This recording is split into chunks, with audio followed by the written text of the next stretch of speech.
আমরা যদি এই বাইনারি বিয়োগটা করি তাহলে কিভাবে করব? প্রথমে 0 থেকে 1 বিয়োগ দেওয়া যায় না।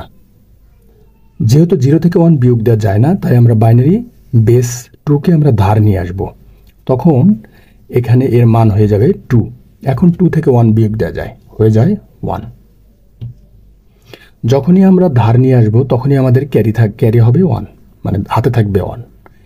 এই 1কে ক্যারি 1কে যখন আমরা এই 1কে দিব, তখন এটা হয়ে যাবে 2। এটা কেটে দিলাম। 1 থেকে 2 আমরা বিয়োগ দিতে পারি না, তখন কি করব? আবার ধার নেব। এখন এই 1 এর মান হয়ে যাবে 3, কারণ ওই 2 আর এই 1 3। 3 থেকে 2 বিয়োগ দিলে থাকে 1। যেহেতু আমরা ধার নিয়েছি, সেক্ষেত্রে আমাদের ক্যারি থাকবে 1। এই ক্যারি 1কে আবার এই নিচের 1কে দিলাম, তাহলে ওই 1 আর এই 1 হয়ে যাবে 2। আমরা 0 থেকে 2 বিয়োগ দিতে পারি না, সো এগেইন আমরা ধার নেব। ধার নিলে এখানে হয়ে যাবে 2। এই 2 থেকে 2 বিয়োগ দিলে হয় 0। যেহেতু আমরা একবার ধার নিছি, তাই আমাদের ক্যারি থাকবে 1। এই 1কে আমরা এখানে নিচে দিলাম, দিলে এখানে মান হবে 1।